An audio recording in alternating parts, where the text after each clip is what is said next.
कल्पना करें कि आप एक मंद रोशनी वाली गुफा में हैं, जहां प्राचीन प्रतीक और चित्र दीवारों पर उकेरे हुए हैं। ये मानवता के सबसे शुरुआती संचार के प्रयास हैं, जो शब्दों और वर्णमालाओं के बहुत पहले के हैं। इस वीडियो में हम प्राचीन भाषाओं और लेखन की उत्पत्ति की खोज करेंगे, जो मानव सभ्यता की नींव है। प्राचीन मानवों को इशारों, ध्वनियों और प्रतीकों का उपयोग करते हुए देखें, जो शिकारी संग्राहकों से स्थायी समुदायों में परिवर्तित हो रहे हैं। भाषा इन सरल रूपों से शुरू हुई और धीरे धीरे आज की जटिल भाषाओं में विकसित हुई। लेकिन यह परिवर्तन कैसे हुआ?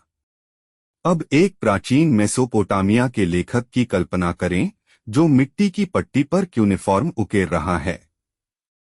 लगभग 3200 ईसा पूर्व यह पहली ज्ञात लिखित भाषा बन गई। इन पट्टियों ने व्यापार से लेकर धार्मिक ग्रंथों तक सब कुछ दर्ज किया, जिसने समाज को आकार देने में महत्वपूर्ण भूमिका निभाई, क्योंकि इससे लोगों को कानून, इतिहास और कहानियों को दर्ज करने का अवसर मिला। एक प्राचीन मिस्र के मंदिर की सतह, जहां जटिल चित्रलिपियों पर ध्यान केंद्रित किया गया है। लगभग 3100 ईसा पूर्व मिस्रवासियों ने फ़राओं के कार्यों को दर्ज करने और उनके देवताओं की कहानियों को बताने के लिए चित्रलिपियों का उपयोग शुरू किया।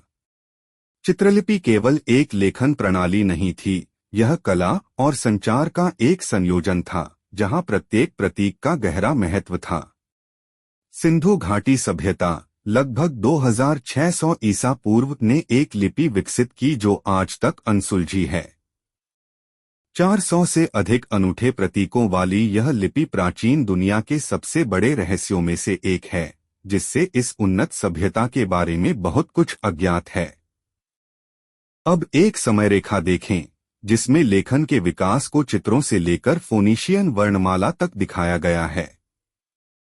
लगभग 1050 ईसा पूर्व फोनीशियन वर्णमाला सामने आई, जिसमें केवल 22 वर्ण थे, जिससे लेखन को सरल और अधिक सुलभ बनाया गया। यह वर्णमाला भूमध्य सागर के पार फैल गई, जिसने यूनानी, लैटिन और कई आधुनिक वर्णमालाओं को प्रभावित किया। कल्पना करें कि एक पारंपरिक चीनी सुलेखक चावल के कागज पर पात्रों को पेंट कर रहा है।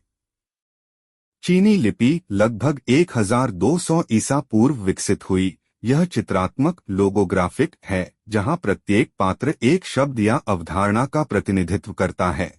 वर्णमाला प्रणालियों के विपरीत, यह लिपि हजारों वर्षों से चली आ रही है और आज भी चीनी संस्कृति का एक महत्वपूर्ण हिस्सा है। अब एक संग्रहालय में रोजेटा स्टोन देखें, जिसमें एक ही पाठ को ग्रीक, डेमोटिक और चित्रलिपि में दिखाया गया है। 1799 में खोजी गई रोजेटा स्टोन मिस्र की चित्रलिपियों को समझने की कुंजी बन गई। जीन फ्रांसवा शैम्पोलियोन जैसे विद्वानों की कोशिशों के कारण इस खोज ने कई प्राचीन लिपियों के रहस्यों को उजागर किया, जिससे हम अतीत की आवाजों से पुनः जुड़ सके।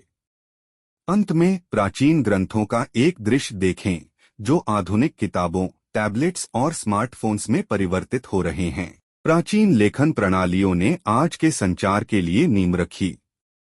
उन्होंने विचारों को पीढ़ियों तक साझा करने, संस्कृतियों को विकसित करने और सभ्यताओं को उभरने का मौका दिया। आज जब हम संदेश लिखते हैं या किताबें पढ़ते हैं, तो हम उस विरासत का हिस्सा होते हैं जो उन पहले पत्थरों पर उकेरे गए प्रतीकों से शुरू हुई थी। जैसे ही प्राचीन खंडहरों के ऊपर सूरज उगता है, ज्ञान के उदय का प्रतीक होता है, हम मानव रचनात्मकता की अविश्वसनीय क्षमता को याद करते हैं।